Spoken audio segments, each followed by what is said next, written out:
Triggers are external stimuli that push an internal button. So think about that for a moment. That means it's our responsibility. Our triggers are our responsibility because they're actually pushing a button inside of us. It's so easy to blame triggers, right? This person is triggering me. This situation is triggering me. And, possibly trying to avoid those triggers. But I'm going to challenge you here in that if we can own this, there's no way to go through life with no triggers. And if you have experienced trauma, grief, hardship, your traumas may be right, front and center in your life right now. And the external stimuli, the things that are triggering that are just reminders that you should be working on your internal buttons. Are you constantly being triggered? Do you try to avoid those triggers? Do you put boundaries on people, your loved ones? Don't do this or that because it triggers me.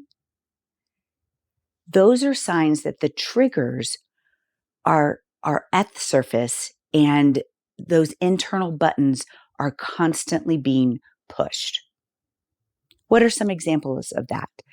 I can tell you in my life, I have gone through pretty significant grief and trauma, and you can watch other videos around that. And a lot of injustice in my life. My family had a very rare neurodegenerative condition that took the lives of both of my children at age 17 and 21. Major injustice. So when I watch the news or hear a story of people going through hardship and injustice, it is a trigger for me. It causes an emotional reaction for me because some of the internal dialogue is, life's not fair. This is not fair. Why can't things just be easy? Right? Those are my internal buttons that, this external stimuli is pushing. Maybe you hear a similar story to your own trauma, and that creates a trigger for you. And maybe you avoid that. Maybe it's loud noises or crowds or hurtful comments from people. And I'm not saying there's not an appropriate time to set boundaries, because there absolutely is. We do need to protect ourselves. But oftentimes I feel that people are putting up boundaries in order to avoid triggers, in order to avoid working on those I call them internal buttons, but they're things inside of you that create an emotional reaction. So down in the description, I have a choice opportunity I call Evaluate Triggers. I want you to download that and kind of write down what are the things that trigger an emotional reaction in you. In the Mentally Strong method, we teach you how to organize those things because triggers have their own category. And I say, yes, you need to set boundaries when appropriate, but also looking at what is that emotional reaction?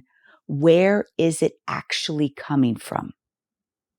And sometimes we have to dig deep. So in the Mentally Strong method, we put them into different categories because we work on them differently. Grief has its own category. Trauma has a category. Negative self-talk has a category. But even just negative thoughts, anxiety, behaviors and choices, these are all places that we can identify, have insight into what are those internal, I call buttons, that are being pushed when you are triggered. So working through your Evaluate Triggers, you can start to put that on paper and realize how to separate or learn how to separate the trigger from the response, from the why you had the response, right? The trigger is the external stimuli. The response or your reaction may be sadness, depression, anger, right? It might come out when you're triggered, right? That's your reaction. You are responsible for your own reaction. But if you don't know why you're reacting, right, you have to go a little deeper. So you have the external stimuli, the trigger, the external response coming from within, but going outward. And then you have what's underneath that. Why does that hurt? Why does that create anger? And that's where we learn to evaluate those triggers. So when I say, are you constantly triggered? Try this. I'm going to actually give you 3 things that I want you to think about as you're learning to evaluate these triggers. Embrace the journey.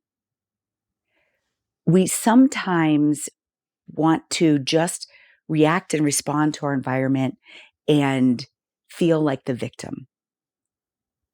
Embrace the journey of mental strength. It's a lifetime journey. I am constantly evaluating my triggers. Try to go deep. Number 2 is have insight into why that trigger is creating that response in you.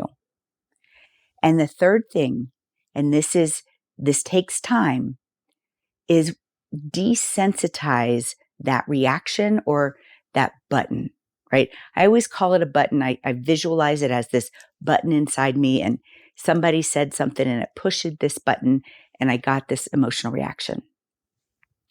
But over time, if you embrace this journey, evaluate those triggers, have insight into why that trigger, produces that response in you, you can desensitize that. Some may or may not ever go away, right? But giving yourself that time to desensitize that, the more you are aware of what your triggers are pushing inside of you, what's causing that reaction, more desensitized it is, more insight you have, and more control you have over your reaction. Some of you might be saying right now, just thinking about that causes me anxiety. And, I encourage you to go to this video called Secrets to Stopping Anxiety, because that kind of goes into how do we gain control of our anxiety. We are responsible for our mental health journey, and triggers are external. Remember that. I'm Christy Bundakumara, psychiatric nurse practitioner with over 20 years of clinical experience and a lot of personal experience of navigating my own grief and trauma. And that's where I speak from authority. So follow me, subscribe, and watch this next video.